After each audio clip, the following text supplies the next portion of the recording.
ఎవరిని అనాలి ఇప్పుడు మేము? మాకు మునిగింది ఇచ్చారని కూడా అనాలా? ఆ రోజున కూడా ఎవరికి ఇచ్చింది అనాలా? అప్పుడు ఐఏఎస్లు తిన్నారనాలా? ఎవరిని తినాలా అనాలా బేసిక్గా? లేదు ఇప్పుడు అమరావతిలో మొన్న కొండవీటి వాగు ఇవన్నీ వచ్చినాయి, అన్నీ ఉండగానే వచ్చినాయి కదా వాటర్. ఇవన్నీ వీళ్ళందరూ డబ్బులు తిన్నారన్నామా వీటిట్లలో? బేసిక్గా నువ్వు తీసుకున్నప్పుడు కాదు, కన్స్ట్రక్షన్ పూర్తయ్యాక నీళ్లలో మునిగింది ఇక్కడ, అంతే కదా. మొన్న హైకోర్టు ఇవన్నీ ఏంటి, కన్స్ట్రక్షన్ అయ్యాక వాటర్ వచ్చింది. మా ఉడాకాలని ఇవన్నీ కన్స్ట్రక్షన్ అయ్యాకే కదా వచ్చింది. ఇప్పుడు నువ్వు కన్స్ట్రక్షన్ కాకముందు దానికి అంటే దానికి ముందు జాగ్రత్త తీసుకో నువ్వు, నో డౌట్ అందులో. ఎక్కడైనా సరే ఊరు చివరినే కడతారండి, ఊరు మధ్యలో ఇళ్ళన్ని కూలగొట్టి కడతాడేంటి ఎవడన్నా? నాకు తెలియక అడుగుతాను.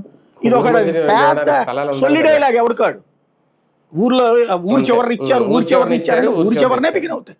నువ్వు ఇప్పుడు ఎందుకు మధ్య తరగతి ఫ్లాట్లు ఎక్కడ? ఇప్పుడు హైదరాబాద్ లో మియాపురి అన్ని ఊరు చివరే, ఇప్పుడు అవి మధ్యలోకి వస్తాయి. అంతకుముందు ఒకటిపల్లి ఊరు చివరే.